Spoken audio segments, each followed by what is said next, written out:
夜幕降临，我独自坐在书桌前，窗外的微风轻轻拂动着窗帘，发出沙沙声。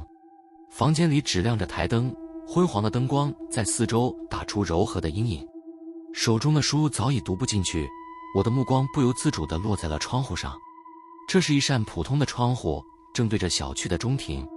白天的时候，小区里人来人往，充满了生活的气息。但到了晚上，黑暗笼罩着一切，仿佛所有的生命都被抽空，只剩下死寂和阴冷。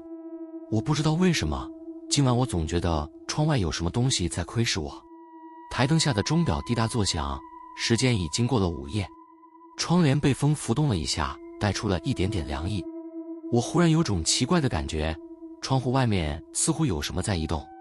我眨了眨眼，试图看清那一闪而过的影子，但窗外一片漆黑，什么也看不清。我转身看了看房间的门，它紧闭着，一切都很正常。但当我再把目光转回窗户时，心里没来由地升起一股寒意。窗户外的黑暗中，仿佛有什么东西在凝视着我。这个念头如同一个种子，在我的脑海中不断生根发芽，变得越来越真实，越来越强烈。我站起身，走到窗前，拉开了窗帘。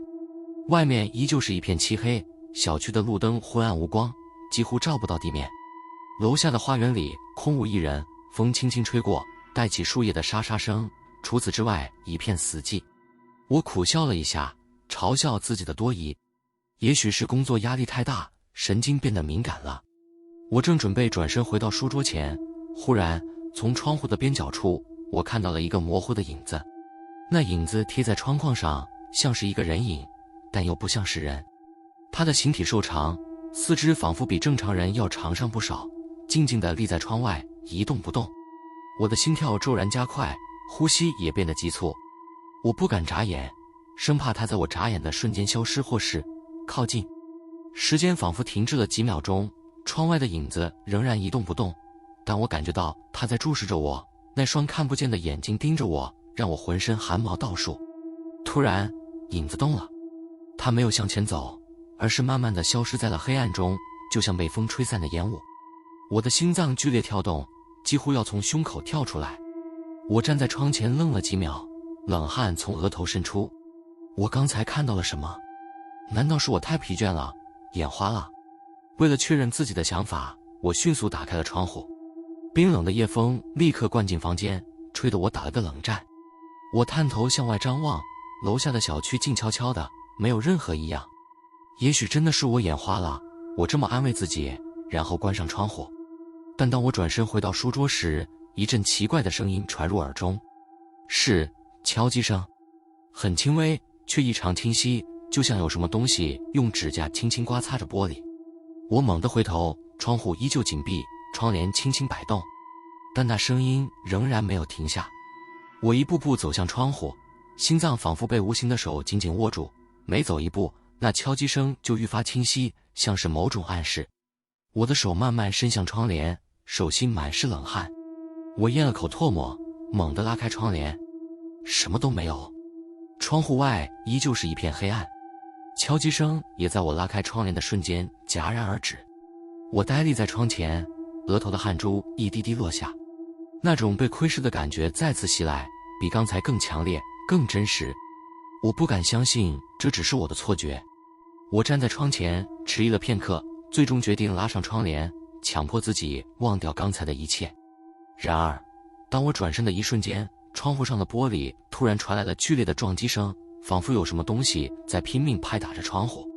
我整个人僵住了，双腿仿佛被钉在了地上，连移动的力气都没有。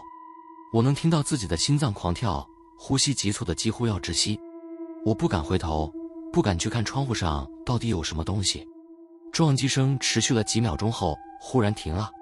我终于鼓起勇气，慢慢地回过头去。窗户外依旧是一片漆黑，但在玻璃上有几道清晰的抓痕，像是有什么锋利的爪子划过。我盯着那些抓痕，感到头皮一阵发麻。我的脑海里闪过一个可怕的念头，窗外有东西，而且他想进来。我退后几步，手忙脚乱地拿出手机，想要打电话求助。但就在我解锁手机的瞬间，房间里的灯突然熄灭了，四周陷入了一片漆黑，唯有窗外的微弱月光透过窗帘洒进来。我的呼吸急促起来，握紧手机，屏幕的微光是我唯一的光源。我站在原地，手指颤抖地滑动着手机屏幕，想要打开手电筒，但就在那一刻，手机突然自己黑屏了，任凭我怎么按都没有反应。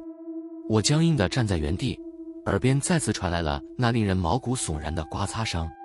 这一次，声音显得更加急促，更加迫切，就像是窗外的东西变得不耐烦了。它在外面等着我犯错，等着我靠近。我不再敢站在窗边，连忙退回到房间的角落，背靠着墙壁，眼睛死死地盯着那扇窗户。刮擦声依旧不停地响着，每一声都仿佛刮在我的神经上。我双手紧握成拳，牙齿咬得咯咯作响，脑中一片混乱。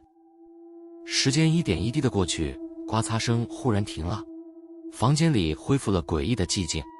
我不知道这意味着什么，心中的恐惧却没有丝毫减弱。就在我以为一切都结束的时候，窗户的玻璃突然发出了一声清脆的碎裂声。我惊恐地看向窗户，透过破裂的玻璃，我看到了一只苍白的手正慢慢地伸进来。那手的皮肤苍白如纸，骨节分明，指甲长而尖锐。它缓缓地在玻璃上摸索着，仿佛在寻找着什么。我不敢发出任何声音，身体僵硬得像块石头，只能眼睁睁地看着那只手逐渐探进房间。他的手指缓慢而有力地抓住了窗框，接着另一只手也伸了进来。随即，一个模糊的人影从窗外探进来，逐渐显露出他瘦长的身形和苍白的脸。那张脸没有五官，只有一片平滑的皮肤，空洞的眼睛深深凹陷在脸上，如同两个漆黑的洞穴。他微微歪着头，似乎在打量着我。随后，他慢慢地向我爬来，动作僵硬而诡异，像是一个被打破了关节的木偶。恐惧彻底支配了我的身体，我拼命想要移动，但腿脚根本不听使唤。我只能眼睁睁看着他一步步接近我，苍白的手指几乎要碰到我的脸。就在那一瞬间，台灯突然亮了起来，房间重新被灯光照亮。我猛然回过神，朝着书桌方向狂奔过去，打开房门冲了出去。身后似乎有脚步声追来，但我已经顾不上回头确认，只知道拼命往外跑。跑出房间的那一刻，我的心脏依然狂跳不止，手脚冰冷如冰。